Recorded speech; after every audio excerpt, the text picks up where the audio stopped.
কান্দে গো বিনাইয়া বিনিয়া। বাবা আইসো, আমি তো তোমার মা, ঘরে যাই না, দাঁড়ায় রিসি। তোমার বাবা তো বাস স্ট্যান্ড গেছে, ঘরের ভিতরে ঢুকলি মা গো, মা 100 গ্রাম আঙ্গুর তুমি খাও গো মা, আর 2টা কমলা বাবা তুমি খাও। বাবা কমলা পছন্দ করে, বাবার হাতে কমলা দিল, আঙ্গুর পছন্দ করে। বুড়া মা মার হাতে আঙ্গুর দিল, নিজের ঘরে আগে গেল না, নিজের ছেলে মেয়ের খোঁজ খবর নিল না, আগে বাবারে কমলা দিল, মার হাতে আঙ্গুর দিল। মা কমলা লইয়া, বাবা কমলা লইয়া, মা আঙ্গুর লইয়া খুশি, আর দোয়া করতেছে, মাবুদ গো কেমন সন্তান আমারে দিলা গো, আমাদেরকে কেমন সন্তান দিলা। নিজের ঘরে না গিয়ে আমাদের খোঁজ খবর নিল, নিজের সন্তানের না দিয়ে আমরার হাতে কমলার আঙ্গুর দিল। মাবুদ আমরা খুশি হলাম। আমার নবী বলেছে 2টা কমলা বাবার হাতে দিয়ে, 100 গ্রাম আঙ্গুর মায়ের হাতে দিয়ে মা বাবারে খুশি করার বিনিময় ওই লোকটা নামাজ পড়ে, সদকা করে, রোজা রেখে, হজ করে, উমরা করে, আল্লাহর রাস্তায় জিহাদ করে যেই নেকি তার ভাগ্যে পাইলো, তুমি 2টা কমলা 100 গ্রাম আঙ্গুর মা বাবারে দিয়া খুশি করার বিনিময় তার চাইতে বেশি নেকি তোমার আমল নামায় পায়া গেলা। আবার কাঁদতেছি, আল্লাহ আমি কি অপরাধ করলাম, কেন কবুল হবে না? গায়েবী আওয়াজ হচ্ছে, হাজিরে একদিন তোর গর্ভধারিণী মায়ের সাথে সাধারণ একটা জিনিস লইয়া কথা কাটাকাটি করে এক পর্যায়ে রাগ হইয়া তোর মারে লাথি মাইরা ঘরের বাইরে ফালাইয়া দিসলি। তোর মা লাথি খাইয়া গলা কাটা মুরগির মতো লাফাইতে ছিল, কলিজাটা ফাইটা গেছে রে, বিদায় হয়ে গেছে। বিদায় মুহূর্তে 2টা হাত বাড়াইয়া বলেছিল, মাবুদ এই সন্তান পেটে লইয়া গো রাত্র ভরে কোনোদিন ঘুমাইতে পারছি না। 7 মাস 8 মাস যখন বয়স বাচ্চার পেটের ভিতরে ছিল, আমি যদি মা ঘুমিয়েছি, নড়াচুরি করতে গেলে তার পায়ের লাথি আমার কলিজায় লাগছে, ঘুম থেকে উঠে বসে গেছি, আবার নড়াচুরি করছে, হাতের কনি কলিজায় লাগছে, দাঁড়াইয়া গেছি। জীবনে কত রাত্র দাঁড়াইয়া দাঁড়াইয়া কাটাইছি, না ঘুমাইয়া রাত্র কাটাইছি, ছেলের লাথি কনি খাইয়া গো আল্লাহ। তারপরে দুনিয়ায় আসবে প্রসব ব্যথায় কলিজা ফাটা ব্যথা সহ্য করেছি, আজকে কি সেই সন্তানের লাথি খাইয়া দুনিয়ার থেকে বিদায় হব?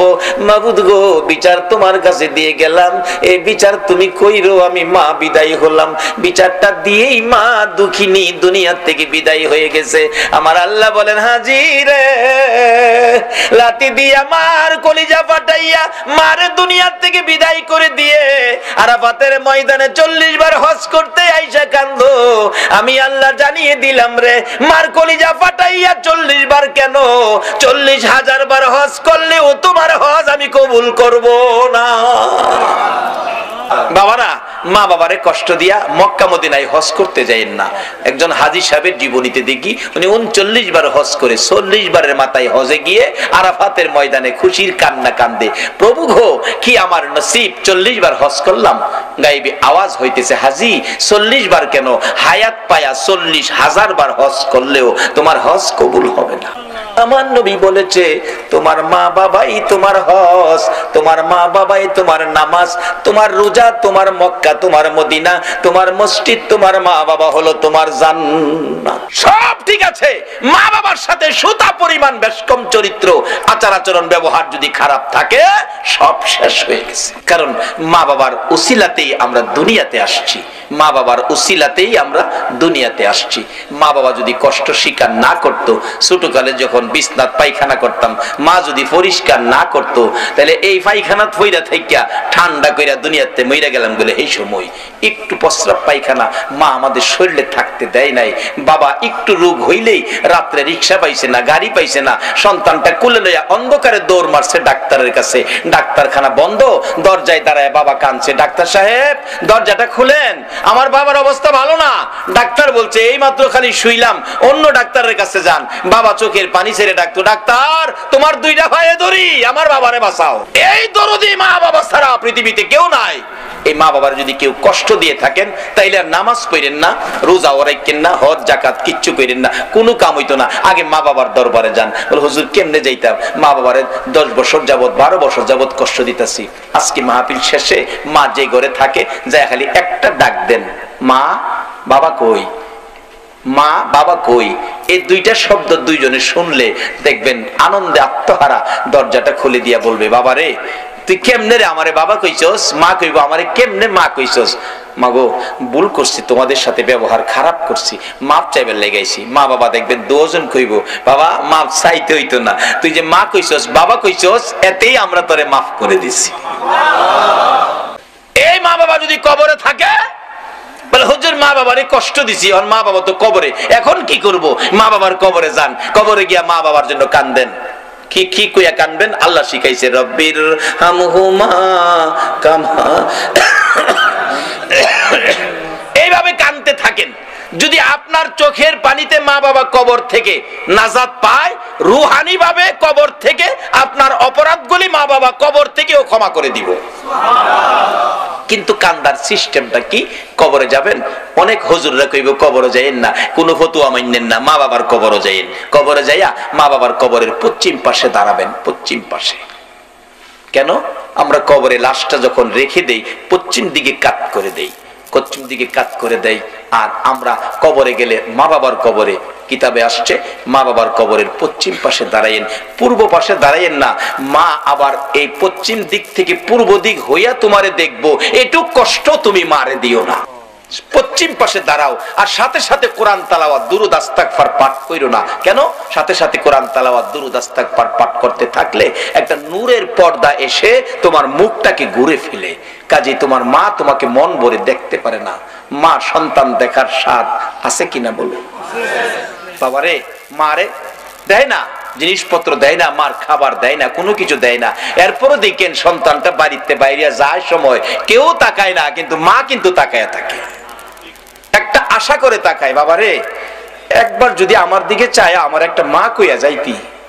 সন্ধ্যার সময় বাড়িতে আইব, সব ঘুমায় রইছে, মার কোনো খোঁজ খবর নাই না। এরপরেও বলুন সন্তান ঘরে না ঢুকা পর্যন্ত মার চোখে ঘুম আইছে কিনা? একটু পরে পরে বাচ্চার মারে ডাহে, কি গো আব্দুর রহমানের মা আমার ছেলেটা আইছে, অথচ ছেলে তার খবর নাই না। মা কিন্তু খবর না নিয়ে পারে না। বলতেছিলাম যে মা আপনাকে আমাকে দেখার জন্য ব্যস্ত থাকে, কবরে যাইয়াও সন্তান কবরের পাশে গেলে মা ছেলেকে দেখতে চাই, বাবা ছেলেকে দেখতে চাই। নির্দেশ হলো কবরের পাশে যাইয়া কিছুক্ষণ চুপ করে দাঁড়াইয়া থাকো, তোমার মা বাবা তোমাকে মন ভরে দেখো, মন ভরে দেখতে চাই। দুনিয়ার জমিনে কত বাস্তব ঘটনা, মারে ভাত দেয় না, মার খোঁজ খবরও নেয় না।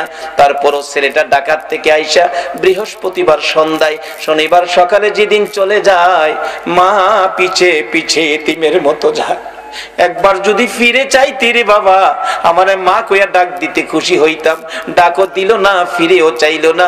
রিকশায় উঠে গেছে, রিকশায় উঠে রিকশা টান দিয়ে ওই মোড় ঘুরে যখন এদিকে যাইতেছে, মা এদিকে দিয়া দেখে না, দৌড়াইয়া বাড়ির পিছনে যাইয়া তাকাইয়া রইছে। আমার ছেলে যাই গো, একবার ফিরে চায় না। যত দূর পর্যন্ত দেখা গেল মা ওই রান্নাঘরে পায়খানার কিনারে দাঁড়াইয়া সন্তানের দিকে তাকাইয়া থাকে।